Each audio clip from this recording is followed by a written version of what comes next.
So today we have a very special guest. This is Charlotte Landreau. She was born in France. She studied ballet and she was a pre-Olympic gymnast. And she studied acting and modern dance at the Art School in Switzerland for 2 years. And then Landreau came back to New York to study at the Martha Graham School, where she was honored with an excellent performance award. And then she was hired as a principal dancer, and she spent 10 years at the Martha Graham company. Thank you very much, Charlotte, for joining us today. Thank you for your invitation. I'm really grateful to be here with you all. It's really an honor. Besides my short introduction, Charlotte, what else should the audience know about you? I am a very passionate person. Anything I want to do, I put my entire soul and personality and everything into it. So recently, I just moved to Wyoming for personal reasons. And so I started being a teacher full time, but also learning how to swing dance. And that was something that is absolutely out of my culture. We do not dance in France, not socially anyway. So to be here in a beautiful Western culture that is so different from France and from New York, actually, is very refreshing, and I love a new challenge. Do you remember the moment you realized you wanted to become a professional dancer? Actually, no. I trained for 10 years to be a professional gymnast, and that was my dream. I never wanted to be a dancer growing up. I only started dance when I was 18, so that was very, very late. And then in Switzerland, I started studying Martha Graham technique, and I fell in love with the technique. So I followed it where it led me to New York, and I became quite good at it. So I kept on with it. And then suddenly I was principal dancer of the Graham company. And I was like, oh, I guess I'm a professional dancer now. So I never had a moment of, oh, that's what I want to do. You mentioned you fell in love with Martha Graham's technique, and you have an audience of not dancers. Would you please explain what is Martha Graham technique? Absolutely. It's quite complicated because the Graham technique is very niche, it's very specific modern technique. So basically we have three major dances in the professional world. We have ballet, we have contemporary, and we have modern. Martha Graham basically invented the modern technique. Now the modern has so many different techniques in it, but the Graham technique is built on the human breath. And so when we breathe in, we feel that everything comes up. And when we breathe out, we feel everything in our body to collapse. So she's really playing on that contraction and release of the human breath. And it's very natural and human. And that's what I love about it. And I intellectually understand it much better than the ballet technique.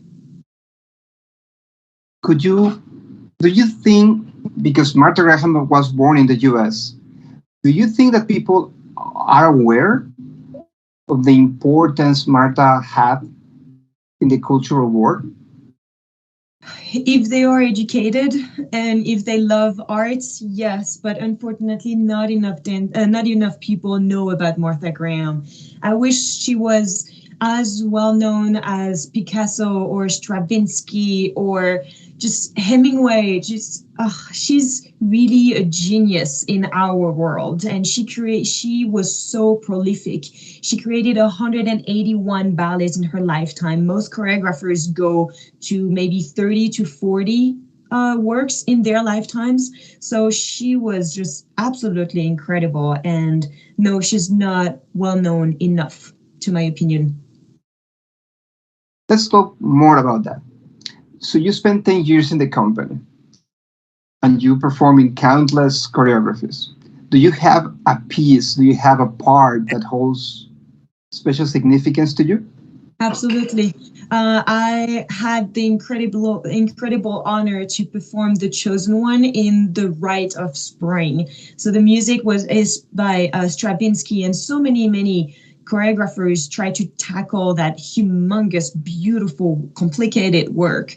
And Martha Graham created her own Rite of Spring, and there is a shaman and a chosen one, and the entire company dances around us. But I was chosen to be the chosen one. And that's one of my favorite roles ever. The ballet is between 33 to 45 minutes, depending when we have a live orchestra. And obviously, some musicians take it very slowly, and it's absolutely incredible to dance with that kind of music. But we don't leave the stage. I do not leave the stage for a full 40 minutes. So it's very tiring, exhausting, beautiful, raw, and just true. Is there a Graham piece you haven't performed and you would like to? So, as I said, she created 181 ballets in her lifetime. So most of them I do not know them. Most of them I actually never heard of them because we lost them. You know, not all ballets were recorded, and at that time it was just we didn't have the technology that we have today. And some of them actually were not that good. But of all the works that I know, I have never performed what we call the Pioneer Women in Appalachian Spring. It's a beautiful American work on basically the American dream. And it's a 45-minute ballet on a bride and a husbandman. And I have performed the bride, but I've never performed the Pioneer Woman, who is usually given to a taller dancer, and I'm pretty short, so I will never perform it. But I I love it. It's very inspiring role. And I think it was one of the first ballet that was televised, right?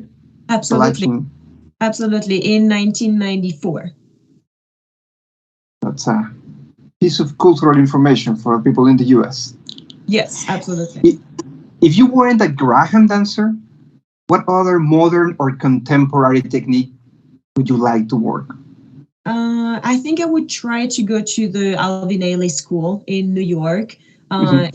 Such a beautiful, incredible school. Their courses are just absolutely intelligent and complex. And I would just, yeah, I would love to go through that school or Juilliard. I have a lot of people that come from that incredible school that form actors, musicians, and dancers. And so, yeah, if I could redo life, I would definitely do one of these.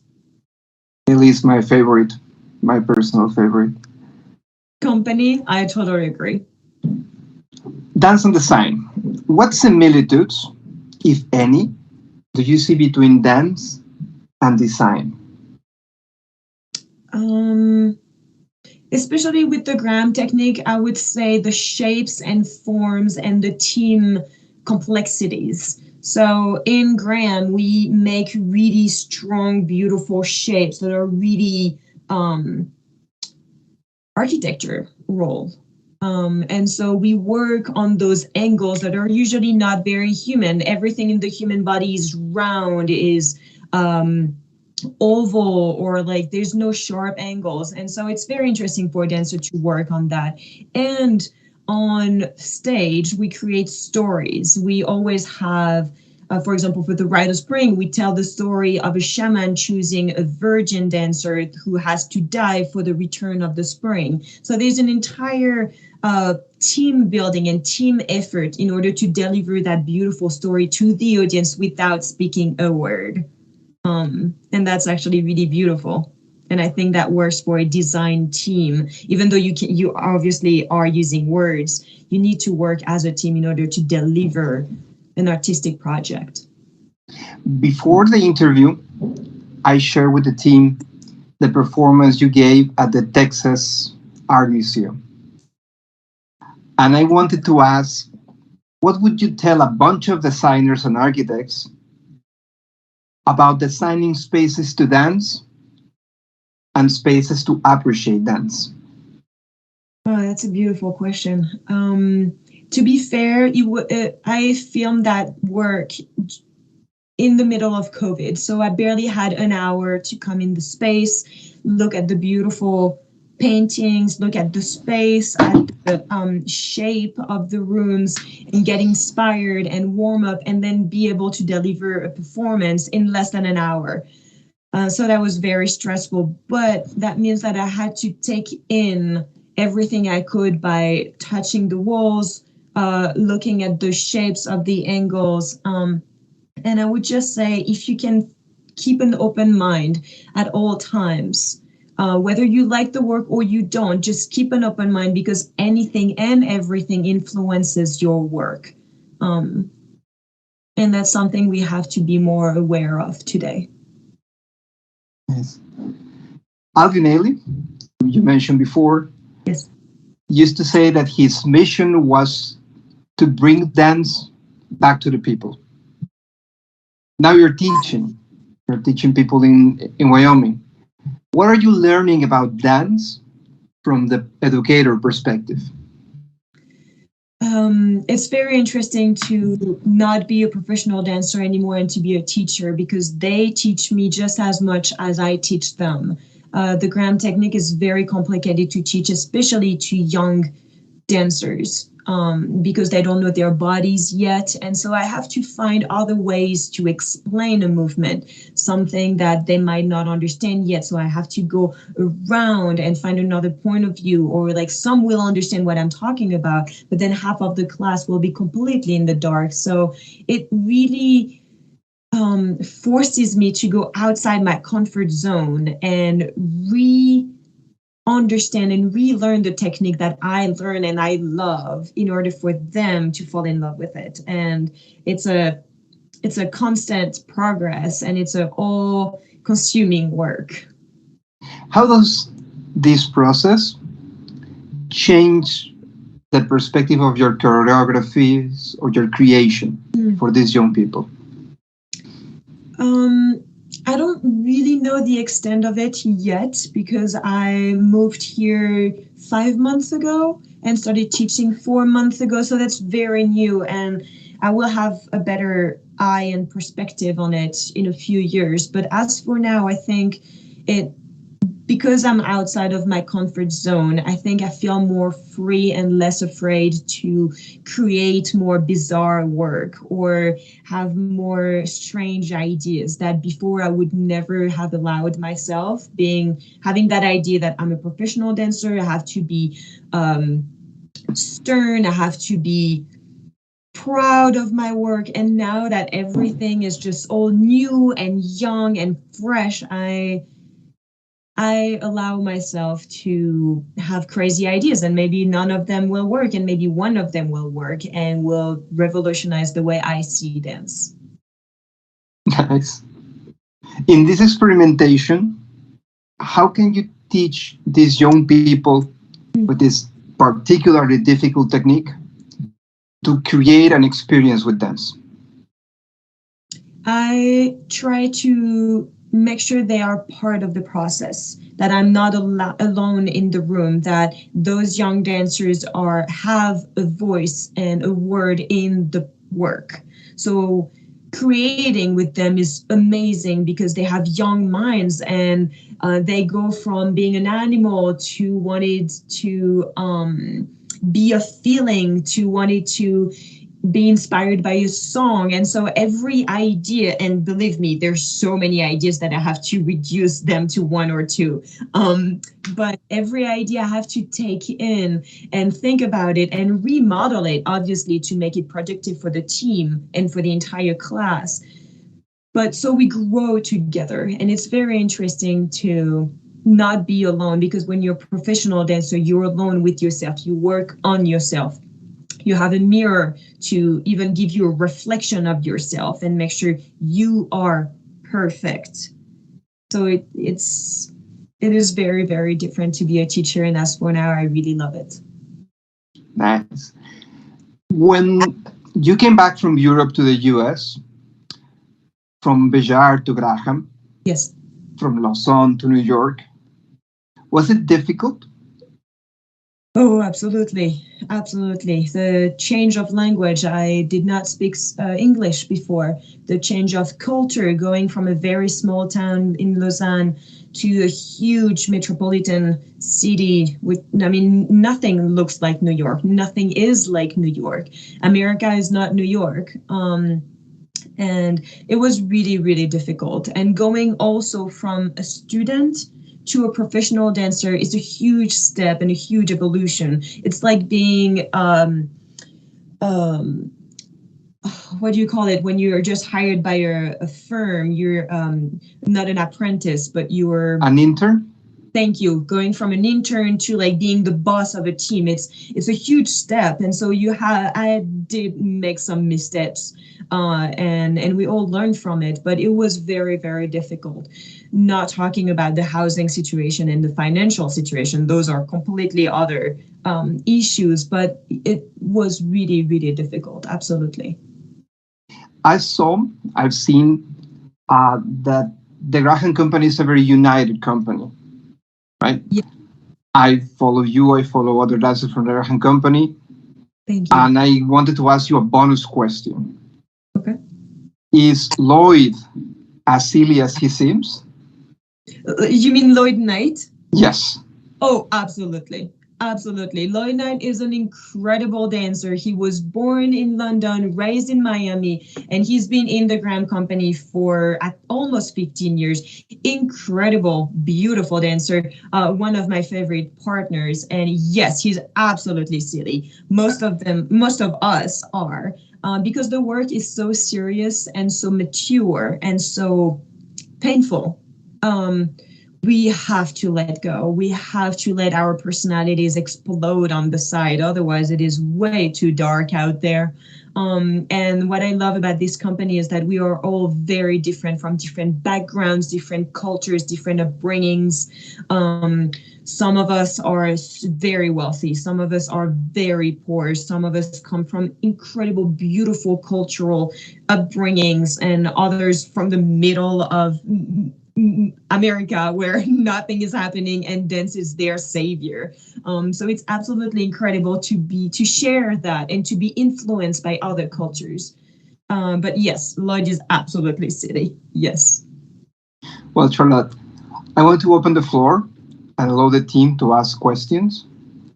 So please, don't be Yes, afraid.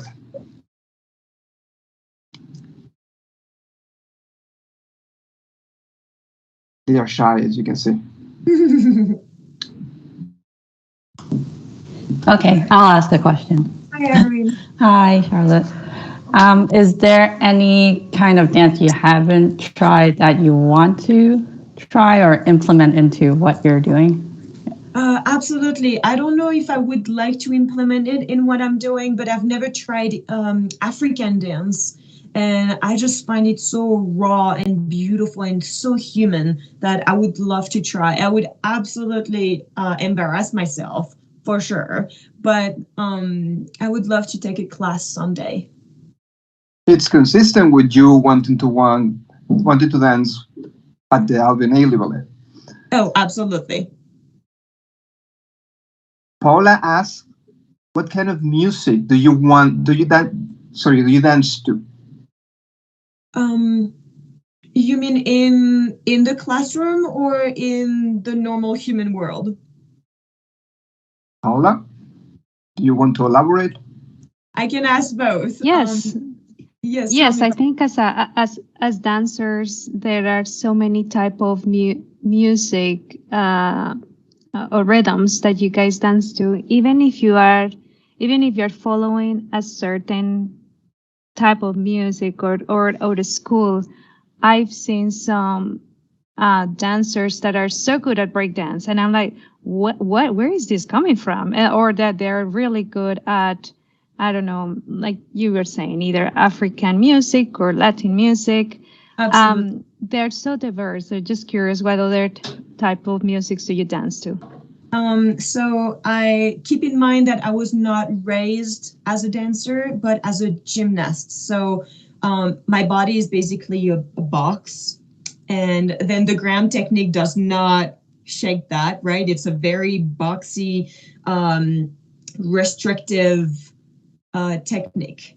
So I've only been trained in ballet and in Graham and in contemporary. So in the classroom, I actually have a friend who is creating piano music, piano songs for me, for my exercises. Absolutely beautiful songs. And then I also teach conditioning, which is a mix of yoga and military training to make dancers even more strong. And it's amazing to have like 15-year-olds just doing push-ups and even like getting better than me. And it just makes me so proud. And so when we do that, use pop songs because they're 15, right? So I use Katy Perry, I use Gaga, I use Madonna. Like I go far back, in the 60s and the 50s, and it's amazing and makes them laugh a lot. But in every day, I listen to so many things. And now that I live in Wyoming, I actually listen to a lot of country songs. Yeah, you can laugh. It's all right. That's very romantic. Yes, it is very romantic. It's funny you mentioned the conditioning,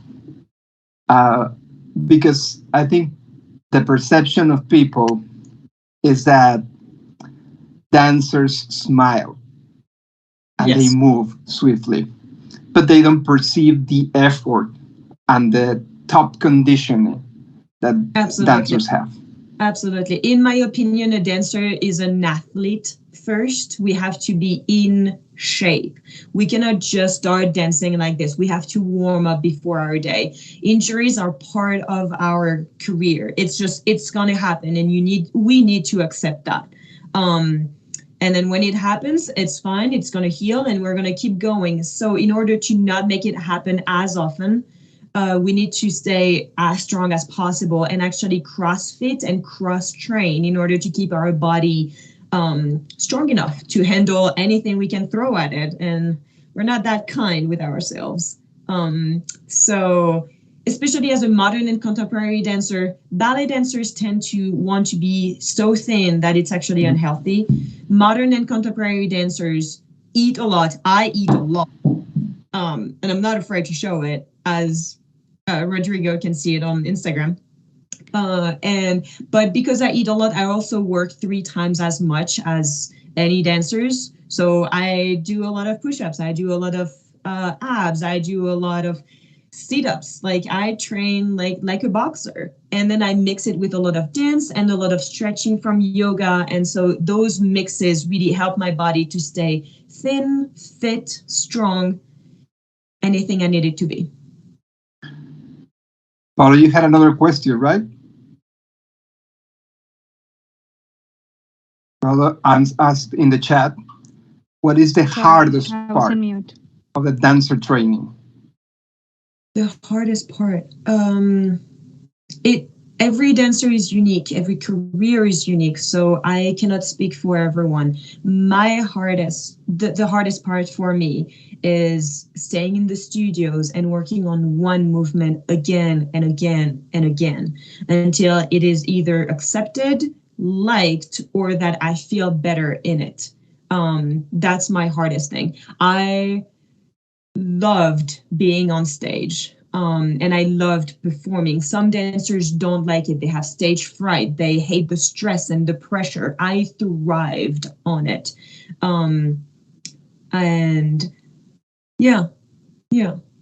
So in the teaching world, it's an entire other career. So we're talking about two very, very different things. But in teaching, the hardest thing is when a kid does not understand what you're saying after 3 different explanations. And that's very hard on your patience, which I don't have a lot, but I'm working on it. And so to find a 4th explanation for that one dance step is very challenging. Lisa, you had another question? I saw earlier in the chat. You had a question for Charlotte? I did not have a question for her, but I was sharing with her that my daughter has done ballet since she was 4. So today school is closed, and so she's sitting on the other side of the room, and it's like, the prima, prima grand ballet ballerina.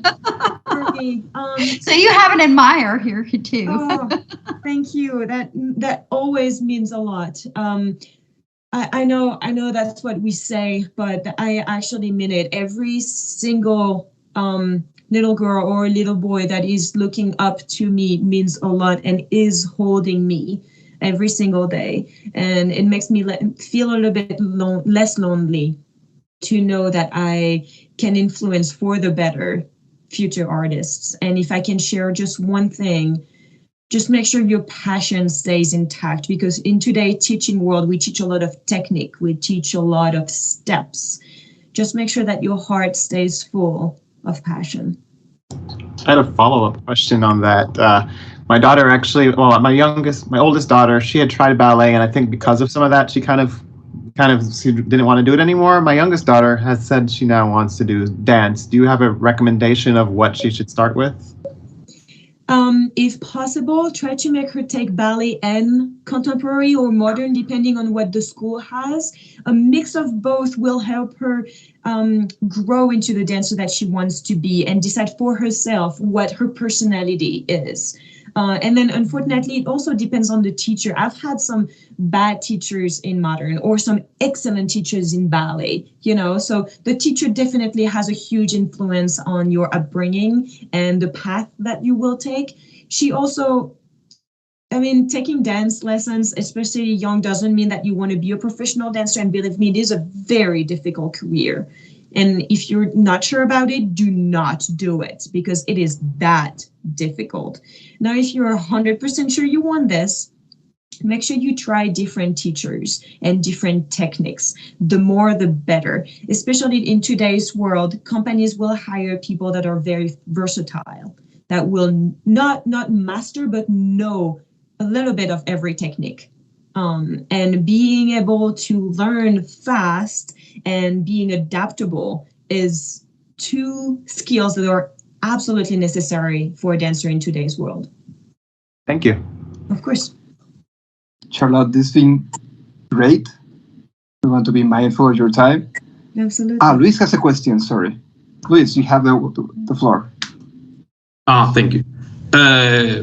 Charlotte, just a quick question. You use a social network platform to show your work, and on the other hand, what do you think about use platform like TikTok to reach new audience and share your content and make your work known?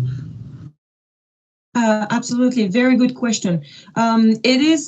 It is a complicated answer, because social media allows people to see your life, and then it becomes very addictive. And I struggle with that every single day, to know what I can share, what I don't want to share, what I want to keep for myself, what I need to share to maintain my audience. And I do not do TikTok because I am afraid that if I start creating 30 seconds little steps, it will end up being a joke and something that I do on the side, and not something that is serious and gram and actually educational.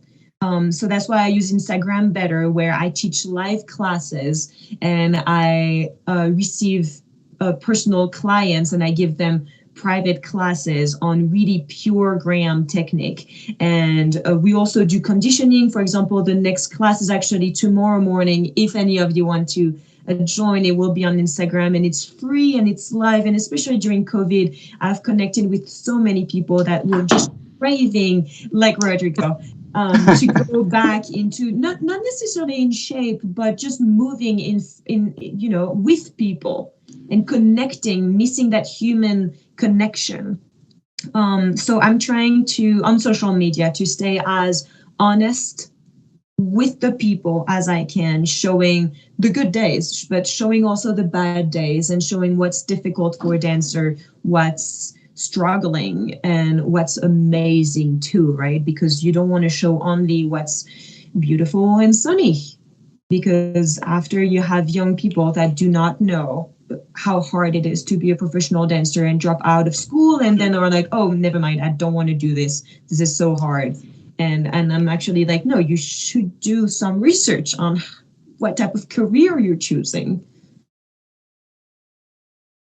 That's true. You have been a beacon and an inspiration, Charlotte. Thank you. Thank you so much. That means a lot. Well, thank you very much for this beautiful interview. Thank you for accepting, for being so mindful, so communicative with the team. Thank you. And it was really nice, all of you, to meet you and to talk with you. And thank you for your questions. And again, I was saying to Rodrigo, if you have any more questions or if you want to reach out about your kids or yourselves, don't hesitate to reach out on social media. I do my best to answer everyone. It is a lot of people, but I'll do my best to answer. Thank you very much, Charlotte. Thank you very much to everyone for another talk. And enjoy the rest of your day. Thank you. Bye. Bye. Bye. Bye. Thank you. Thank you very much, Charlotte. Bye. Goodbye.